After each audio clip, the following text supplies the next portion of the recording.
Masalan, rasmda gorizontal start va L simulyatsiya ishlangan koeffitsient 0,5 ga teng deb berilgan. L simning tezlanishini toping. Xo'sh, bu masalada ko'char blok borligi uchun ikkalasi ikki xil tezlanish oladi. Qanday? Mana nima uchun ketdik.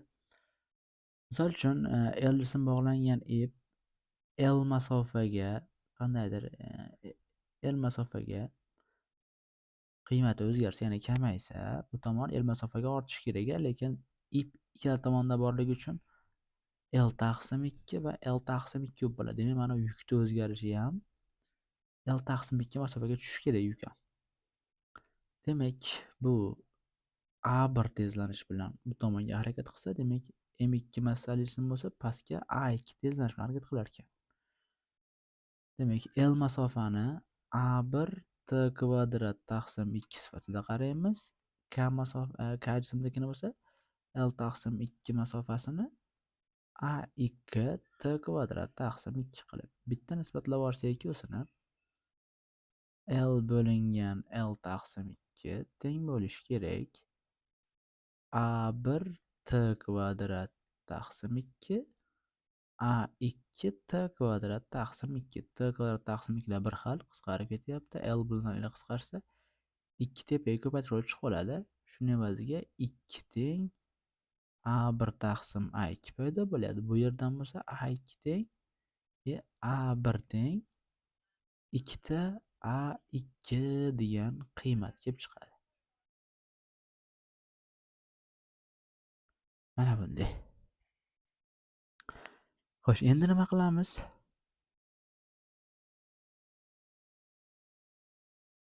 Endi hal qiladigan narsamiz kuchlardan ketaveramiz pastga.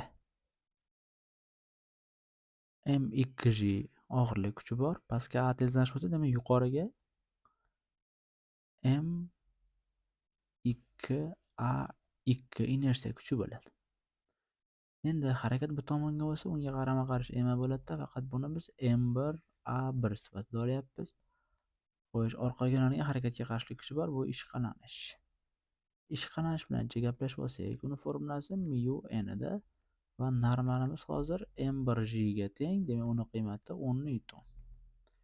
Demak, ishqalanish qiymati hozir mu 0,5 ko'paytirilgan 10 bo'lsa, demak uni qiymati hozir 5 newtonga teng. Endi biz hal qiladigan narsalar bu ipda T taranglik kuchi bor, bu iplarda ham xuddi o'sha T taranglik kuchlari bor. Chap tomon uchun teng nima tuzyapmiz? Taranglik teng bo'lyapti M1A1 plyusdan F ishqalanishga. Xo'sh, bu tomon uchun bo'lsa, ikkita taranglik teng bo'lyapti M2G plyusdan M2A2 ga. Sonlarni qo'yib olsak, ishimiz osonlashishi mumkin. Demak, ketdik bo'pti. Sonni qo'yib ketaveraylik. T teng M1imiz 1 edi. Demak, 1 kara A1 baribir A1 deb beradi. Ishqalanish qiymati 5 newton edi. 2T teng bo'lishi kerak. M2 ning qiymati 6 bo'lsa, demak bu 60 plyusdan M2 ning qiymati 6, demak 6 ta A2 bo'lyapti. Demak, buni o'rniga olib kelib qo'yamiz. Bu tomondagi qiymatni olib kelib qo'ysak, T ning o'rniga 2 ta A1 plyusdan 5 teng bo'ladi 60 plyusdan 6 ta A2. Qavsni ochib yuborsak, 2 ta A1 plyusdan 10 teng bo'ladi 60 plyusdan 6 ta A2. 2 ta endi hozir chaqda olib qo'ydik. Bitta M2A2 ayrilyapti ekan. Chunki yuqoriga yo'nalgandik, ikkitaga qo'shishimiz kerak edi. Bitta adashib qolibmiz. Demak, minusdan bo'lsa, mana bu yer ham minusdan bo'ladi, bu joy ham minusdan bo'ladi. 6 ta A2 bu tomonga o'tsa, 2 ta A1 plyusdan 6 ta A2 teng 10. Bu tomonga ayrilib o'tsa, demak 50 ga teng bo'lyapti. Xo'sh, A1 da qiymati 2 ta A2 tengligidan bu 4 ta A2 qiymatda beryapti. Ya'ni mana bu qiymatni olib kelib qo'yapmiz mana 2. Plyusdan 6 ta A2 teng 50. Bu yerdan 10 ta A2 teng 50 bo'lib A2 ning qiymati 5 metr taqsim sekund kvadrat tezlanish bo'lsa, lekin bizdan A savolda A1 so'ralgan. Demak, bu 2 kara 5 bo'lib, qiymat 10 metr taqsim sekund kvadrat tezlanishga teng ekan. Bu A savolda javobi.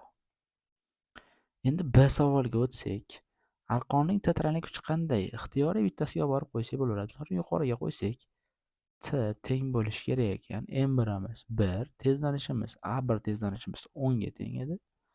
Plyusdan ishxonasi qiymati 5 ga teng. 10 ga 5 ni qo'shdik, bu 15 newton.